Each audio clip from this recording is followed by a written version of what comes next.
Hello and welcome to the first video in this series where I'm going to be going through all of the exam style and problem solving questions from the Edexcel A-level maths textbooks. I'm going to be starting with the year 2 textbooks because we're close to exams now and I expect that's going to be the most useful for a lot of you revising. And before we get started, I'd just like to add that if you're interested in private tuition, you can find my contact details down in the description. If you'd like to see more of these videos or you'd like any suggestions, please consider liking and subscribing, turning notifications on. And if you'd like to leave a comment about what you want to see, please do that also. If you want to be a little bit more involved, get extra help with things and join this community that I'm trying to build, please also consider joining the Discord, which I'll leave a link to down in the description. So without further ado, let's begin. I'm going to start today with differentiation because it's a topic that a lot of people find difficult, and I'm going to be starting from the year 2 book because I think that's probably where we're going to find the most problems occurring at the moment. So this is 9.1, differentiating sine and cos. So the first question here is asking us to prove something from first principles. So I hope you should all remember that sine x differential, it's not very good, sine x differentiates to cosine of x, cosine of x differentiates to minus sine of x. And that's exactly what this question, problem 1, is asking you to prove. So how are we going to do this? Hopefully you remember at this point that in general, the definition of a derivative is given by this limit. The limit as h goes to 0, f of x plus h minus f of x over h. And this is a general thing. This is the definition of the derivative. And if you don't remember where that comes from, I suggest you go and have a look. But briefly, it comes from taking approximations to a tangent at a point. And this limit, where the h is going to 0, is encoding the fact that that approximation is getting better and better. So, how are we going to do it for this question? We want to prove that the derivative of cos is sine. So, let's begin. Part A. If we want to get that limit up there in the box, we're probably going to have to start with this. That makes the most sense. So let's just do it for cosine. So we've got f of x is cosine of x. That means our derivative is going to be given by the limit as h goes to 0 of cosine of x plus h minus cosine of x all over h. That's just this with cos instead of f, right? Okay, so that doesn't look anything like what we want, does it? This limit has all sorts of stuff in it. Sines, to be particular, we have no sines in here.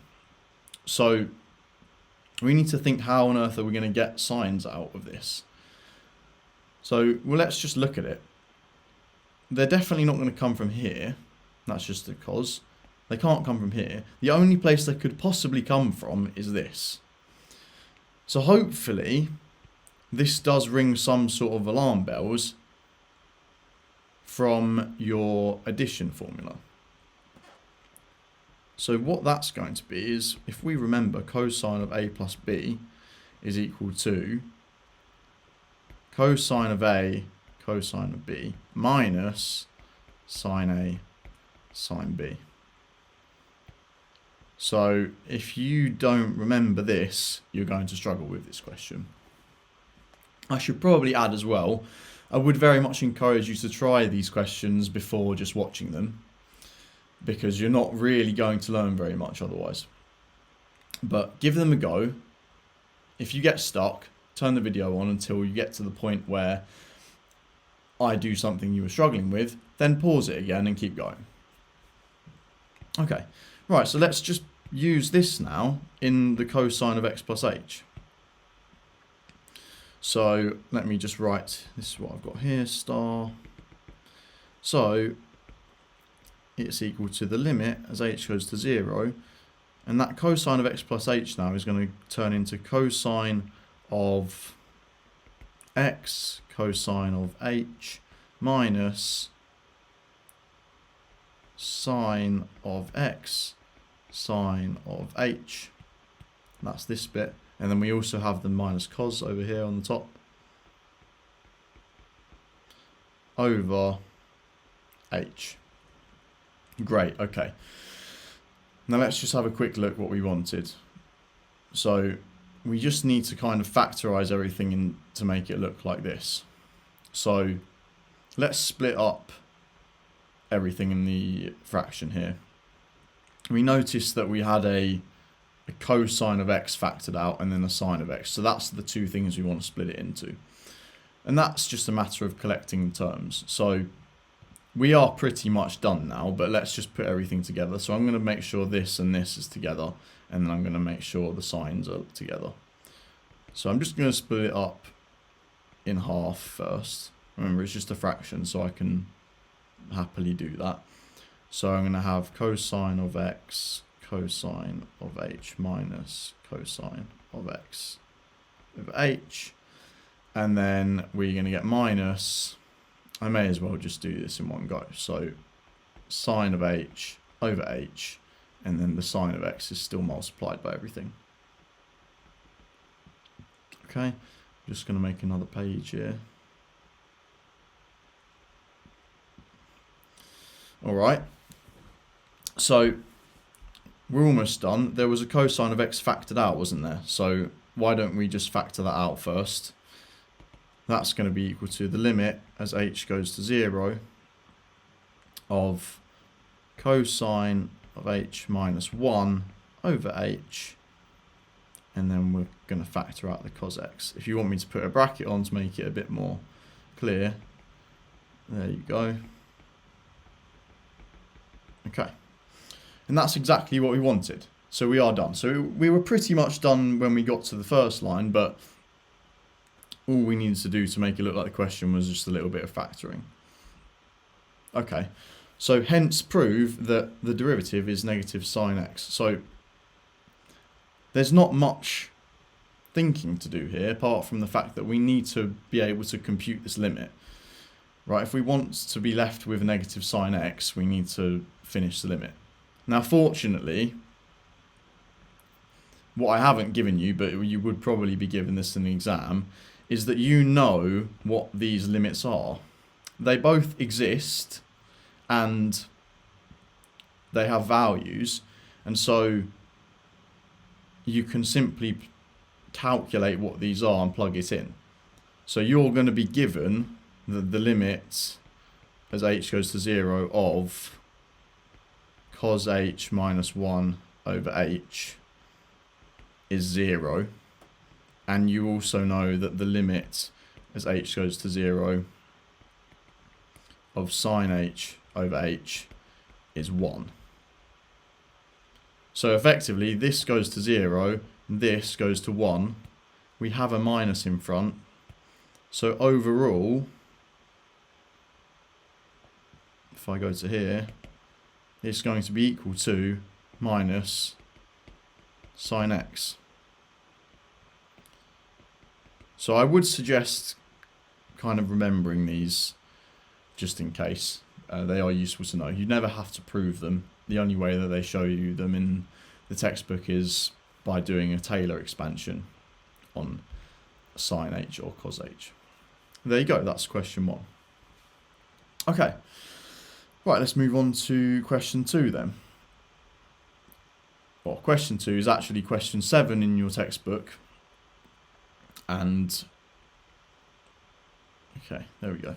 So, again, please try this before, but I'm going to go through it now, and if you get stuck at any point, carry on watching and try and find out when I get to the point that you've got stuck at. Okay, so we've got a curve with equation y is 2 sine 2x plus cosine of 2x. What it wants us to do is find the stationary points of the curve in the interval 0 to x to pi.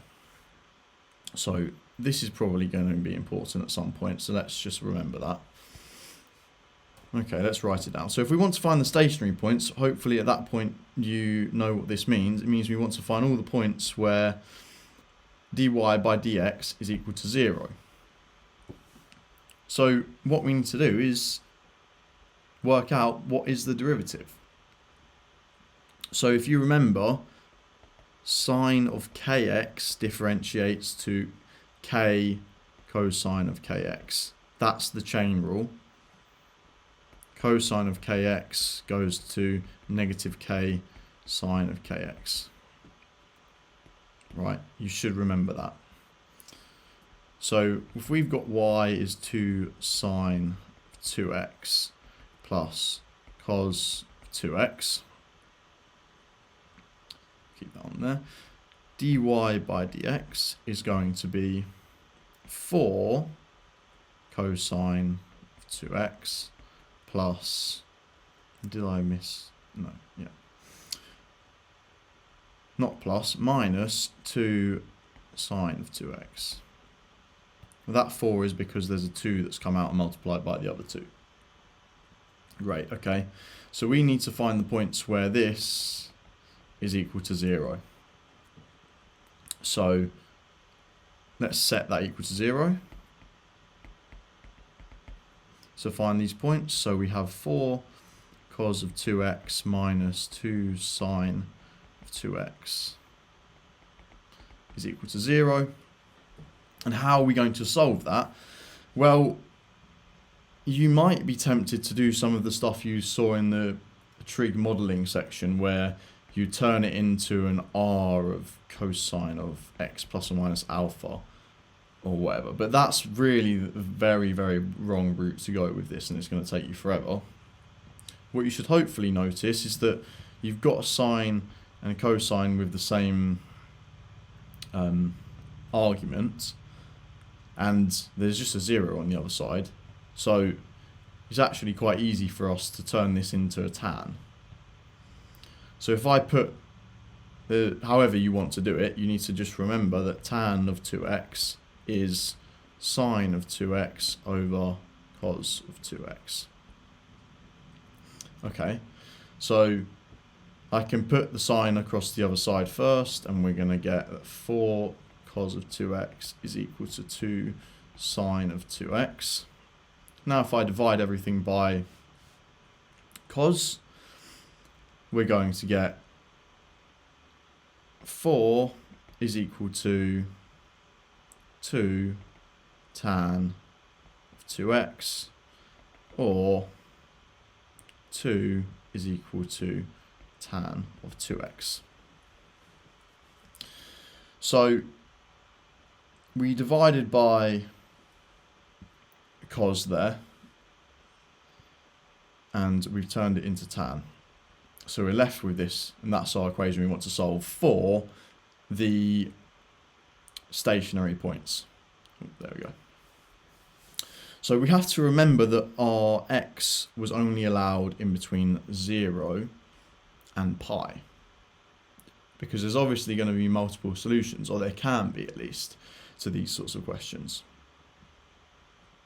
So okay, how do we solve that? Well, you're allowed a calculator, so we can do this, but we just need to keep in mind that if x is between 0 and pi, then 2x, which is our argument here, is between 0 and 2 pi. So I think the easiest way to solve these sorts of questions and not miss any solutions is to let 2x equal theta. That means that what we're trying to solve for now is that 2 is equal to tan of theta, where we're allowed to have values of theta in between 0 and 2 pi. Okay. That sounds all right. So let me make another page.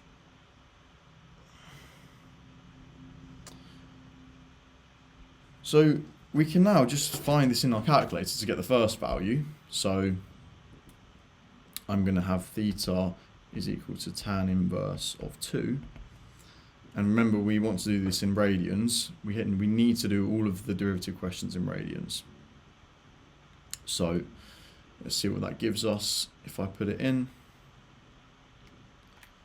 we're going to get 1.107 radians. So if we're rounding to 3 significant figures, it's going to be 1.11 radians. So we're not done, because you can have multiple answers with trig questions. And if we just have a quick little sketch of the tan theta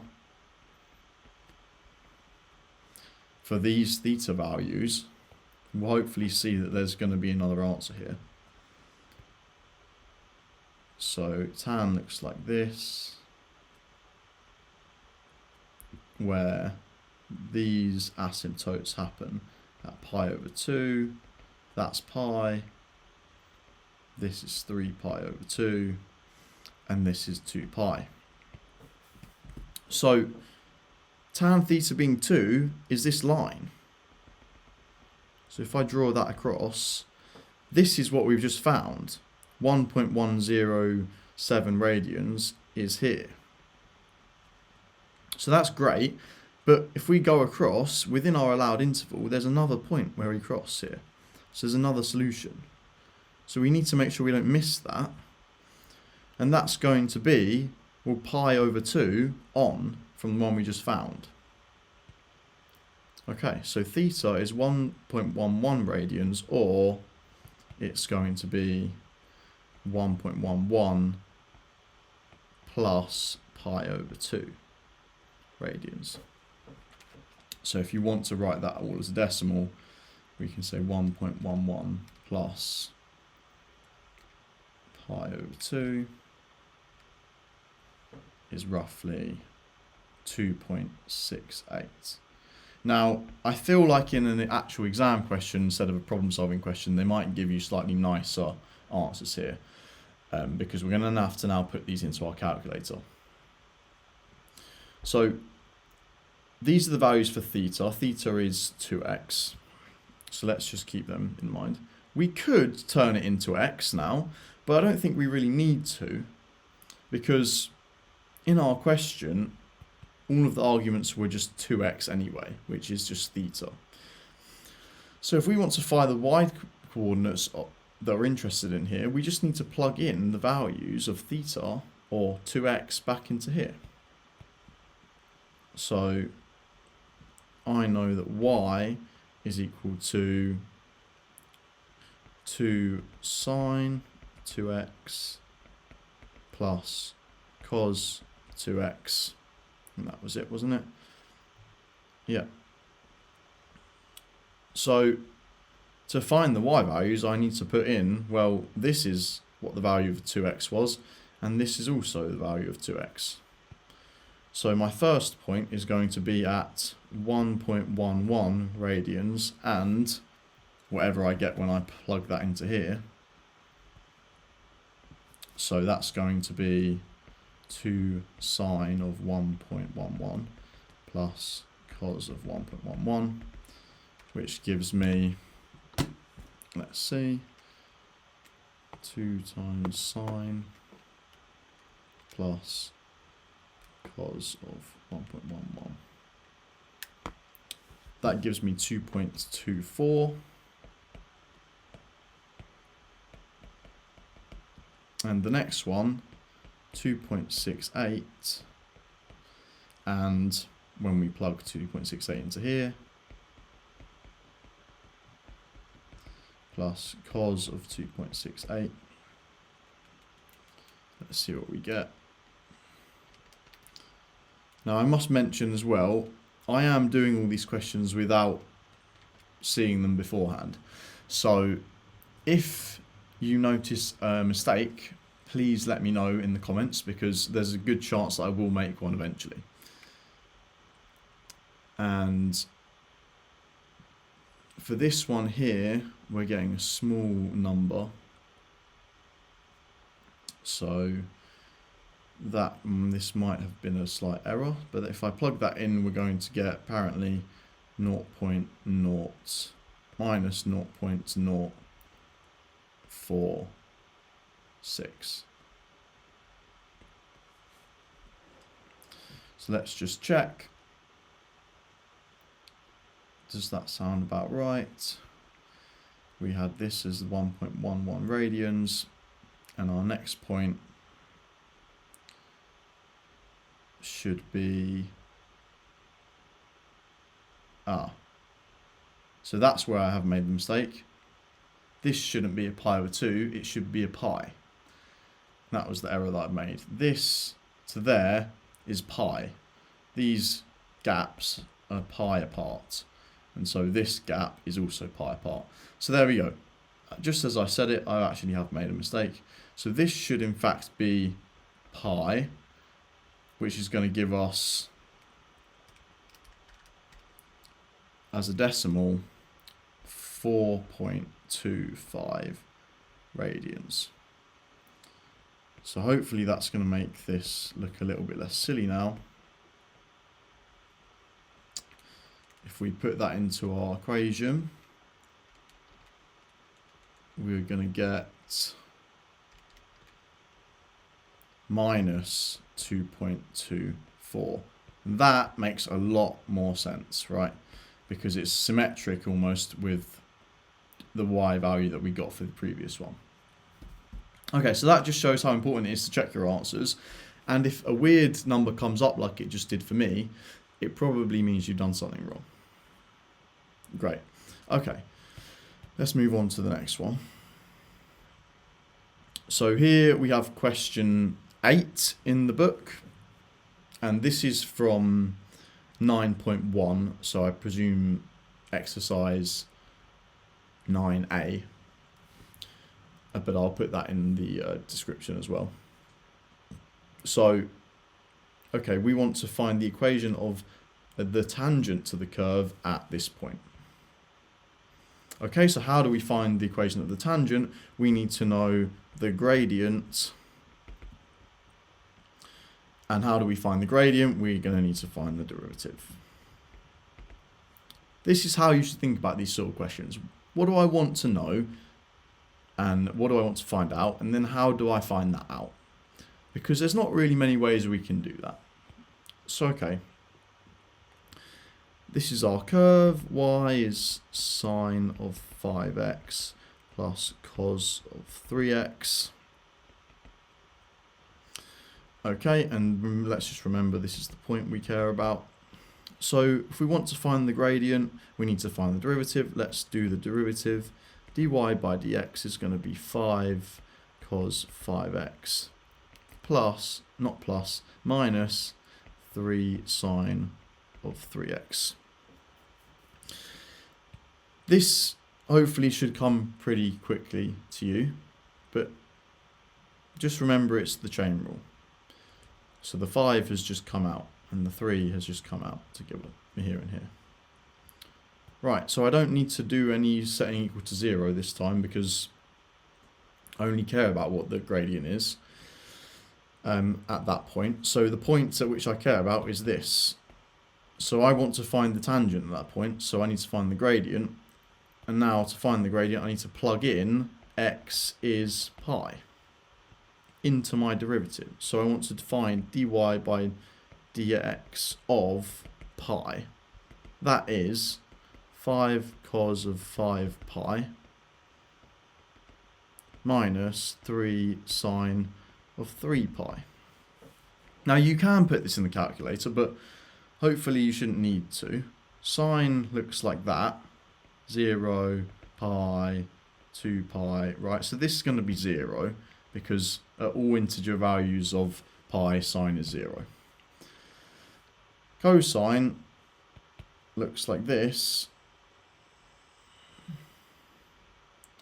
Doesn't look like that, it looks like this. So slightly more tricky because the pi values alternates between -1 and 1. The even ones give you 1, The odd ones give you -1. So this is -1.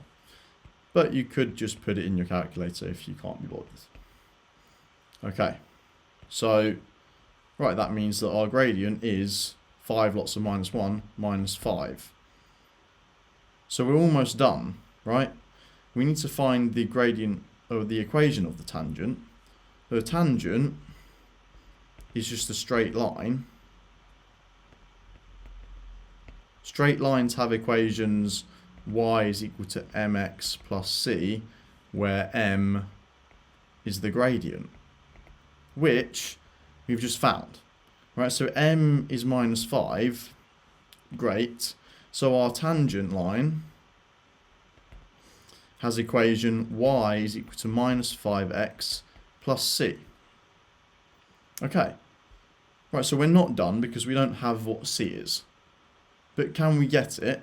Yes, we can pretty easily, because we also know that our tangent is touching the curve at this point. Or in other words, the tangent, this point lies on the line. So this point lies on our line. That means we can use it to find out what c is, because we know that when y is -1, x is pi.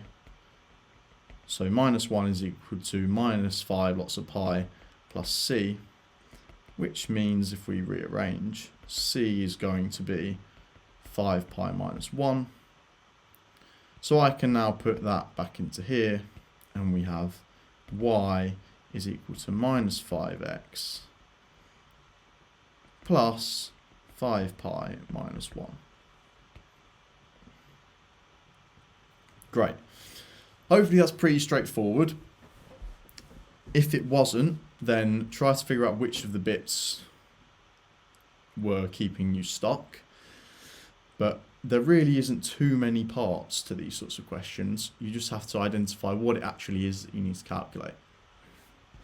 Okay, let's continue. So here we have question 9, another exam style question. So it says that a curve has the equation y is equal to 2x squared minus sine x.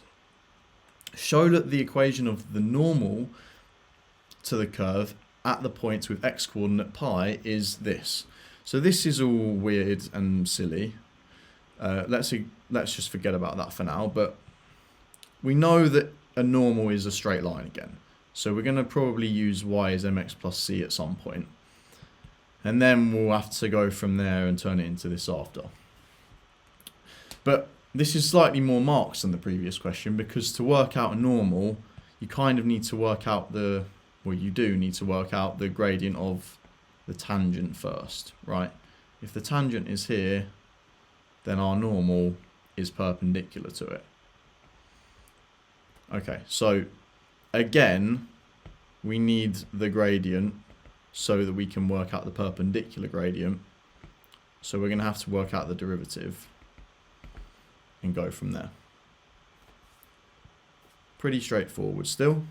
So y is equal to 2x squared minus sine x. Let's work out the derivative. We want to know the gradient first, so let's find that. So dy by dx is going to be 4x minus cos x. And remember, we're doing this at x coordinate pi, so that's where we care about it. Okay, so maybe it's worth noting first that if the x coordinate is pi, we have the point pi. Let's just work out what the y coordinate is first on this curve. So if x is pi, we just need to put pi into this. So that means y is going to be, at the point we care about, y is equal to 2 lots of pi squared minus sine of pi, which again is 0. So the y coordinate here is 2 pi squared. Just because we're probably going to have to use this to work out the plus c again. Okay. Right, so that's dy by dx. let's now plug in our x values. So dy by dx of pi is equal to 4 lots of pi minus cosine of pi. Cosine of pi is minus 1. So we're going to take away a minus 1. That leaves us with 4 pi plus 1. That looks good because we can see a 4 pi plus 1 in there. So this is the gradient of our tangent. So the gradient of the normal is the negative reciprocal of that. So the gradient of the normal is negative 1 over 4 pi plus 1. Hopefully that makes sense. Okay, again, the normal is just a straight line. So the normal has equation y is mx plus c. We know what the m is, it's just this. So the normal is going to be y is equal to minus 1 over 4 pi plus 1 plus c. And this is where it comes in useful that we have that point. We know that the y value on the curve is 2 pi squared. So now we can plug in that point to work out what c is. So we're going to have 2 pi squared is equal to minus 1 over 4 pi plus 1. Lots of, oh, I've forgotten x here. Lots of pi plus c. Okay, so if I just put this stuff onto the other side, we're going to get c is 2 pi squared plus pi over 4 pi plus 1. Let's add another page again. Okay, so let's put the c back into the equation. That's going to give us, for our normal, that, which is written up here. I just need to plug the c in. So, there we go. So y is going to be equal to minus 1 over 4 pi plus 1 x plus the c, which is 2 pi squared plus pi over 4 pi plus 1. So really you are done here, but they've told us that they want it to be in a certain format. So let's just have a look at that quickly. It's in this form, so let me see if I can copy that.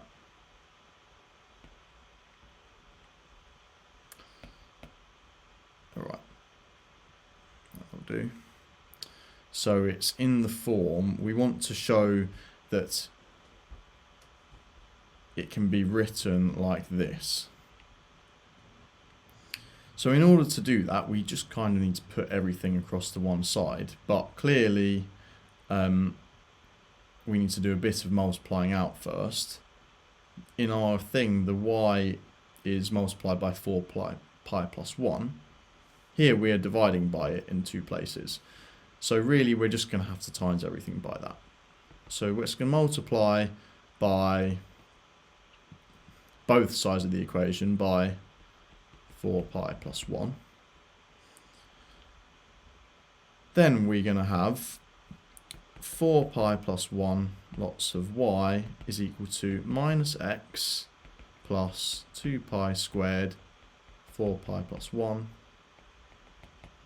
is equal to, not is equal to, plus pi. So I've just multiplied it out and the fractions, it disappears. Now all I need to do is put everything on one side and I guess perhaps expand this.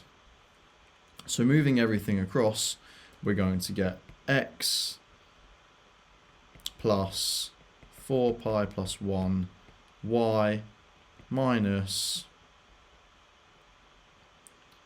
pi minus 2 pi squared 4 pi plus 1 is equal to 0. Let's just take another quick look at it because I think it was expanded out. Yeah, so they want to factor out a pi and then keep the rest of it. So how can we do that? Well, let's just multiply all of this out first, and then we'll deal with the remainder. So, and did it have a minus, just to check? Yeah, we had a minus, great. So why don't we just take a minus pi out here? So this is going to be minus pi, and then we're going to have a 1 plus 2 pi, 4 pi plus 1, which is the same as negative pi lots of 1 plus 8 pi squared plus 2 pi. And that was what we wanted in the question, so we're pretty much done. So I can just say that all of this is true if and only if x plus 4 pi plus 1 lots of y minus pi lots of 8 pi squared plus 2 pi plus 1 is equal to 0. So a little bit of algebra needed at the end there just to get it in the right format, but if you got to this point here, then you have done most of the work. Okay. All right, let's keep going. We've only got a few more left, so I think we're going to do question 10, and let me just check, and the challenge, and that's it. Okay, question 10. Another proof from first principles here. Prove from first principles that the derivative of sine x is cos x. So we've basically done this already. In question 1, we proved the derivative of cos x is sine x. In this question, I'm pretty sure most of you will have seen the proof of it in the textbook anyway. But it's exactly the same process as question 1. So I don't need to go in as much detail here. It probably will help you to write f of x is equal to sine of x, and we want to find f dash of x. From first principles. So again, please pause and try this yourself, but f dash of x is equal to the limit as h goes to 0, f of x plus h minus f of x over h. And that's all we're going to do. We'll keep this in mind. We'll probably have to use that again as it says. And again, look, it gives you the limits that we needed before. So in an exam question, it's going to give you them. There's not much thinking you have to do. It even tells you we're going to have to use this addition formula. So okay, so let's try it. So taking f of x as sine x, we know that the derivative is going to be sine of x plus h minus sine of x all over h. No, it's not. It's going to be the limit as h goes to 0 of that. So again, if we know the answer is cos, right? So we know something has to be done here. The only thing you can do is use the addition formula on sine. So let's remind ourselves, sine of x plus h can be written as an expansion sine x cos h, not minus, plus sine h cos x. So I'm just going to put that now in the place of that. So we're going to have the derivative is the limit as h goes to 0 of sine x cos h plus sine h cos x minus sine x over h. Okay, so in order to do this limit, we want to split it up again into the parts that have a sine h over h and a cos h minus 1 over h, right? Because those are the limits we know how to compute. That's simply a matter of factorising. So this is going to be the limit as h goes to 0. Let's split it up. We need the cos h to be with itself, and we need the sine x to be factored out as well. So let's bring the sine x's together, and we're going to have a sine x. I won't do this in one go. Cos h minus sine x over h plus sine h over h, lots of cos x. So hopefully now you can see if I factor out this sine of x, I'm going to get the other limit that I want. And this is going to be equal to the limit, h goes to 0, of cos h minus 1 over h, lots of sine x, plus sine h over h, lots of cos x. Again, add a page.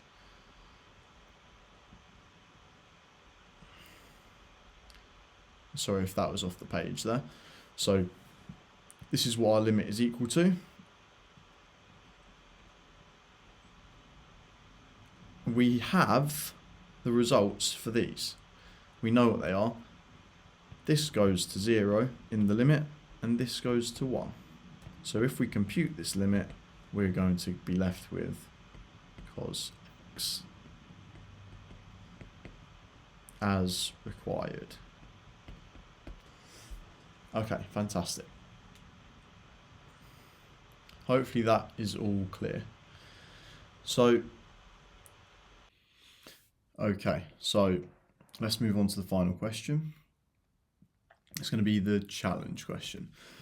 So again, this is exactly the same type of question that we've just had, except we're proving it now for the general version sine of kx. So we expect this to be pretty much exactly the same. The only difference is going to be when we take this final limit, this needs to turn into a k, and here we're going to have a cos of kx. Everything else should be exactly the same. So let's proceed in exactly the same way, except this time our f of x is going to be sine of kx. Okay, so the thing to be careful of here is when we do f of x plus h, what you don't want to write by mistake is that is sine of kx plus h. That's not what's happening here. When we perturb the x, it is this variable here that turns into x plus h. So inside of the sine, what we should get here is a sine of k x plus h. Now this is very crucial in order to actually get this right. It's going to be the difference between you getting a sine of kh over h or a sine of h over h. Okay, so let's write out what the definition is.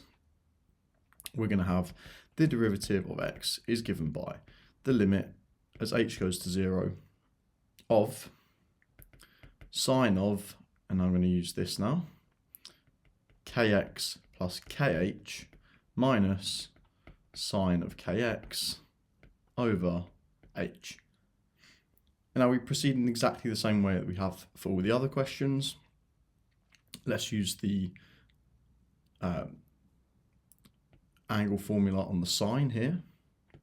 So we're going to get sine of kx plus kh is equal to sine of kx cos of kh plus sine of kh cos of kx. Okay, so we can now put that back into here. It's going to look exactly the same as all the others have done. So here we have that is equal to the limit as h goes to 0 of, let me try and keep that on the screen. Now we're going to put this stuff in for the addition formula. So that's going to be sine of kx cos of kh plus sine of kh cos of kx. and then we just need to minus sine of kx all over h. Okay, so if we go up to what we had before, this is the situation that we're in. It's exactly the same. So I'm going to turn everything, I'm going to go straight to this, but we're going to have k's in here instead now. Okay. So where are we? There we go. And remember, what we're looking for again is we want to pull these limits out. That's all we're trying to do here. So let's bring it all together. I want to collect the kx terms for the sine, and then I'll have this term remaining with the cos. So that's going to give me the limit as h goes to 0, cos of kh minus 1 over h, lots of sine of kx, keep that, plus sine of kh over h, lots of cos of kx. Now, it tells us in the question, this goes to 0, this goes to k. So we are left with k cos of kx as required. And we are done. Okay, so hopefully that was helpful. That is all of the exam style and problem solving questions from section 9.1 of the Edexcel A-level Year 2 textbook. So that is differentiating sine and cos. I'm going to be filming more videos on the coming sections in the coming days, so you should expect 9.2, 9.3, etc. If you have any requests, please leave them in the comments down below.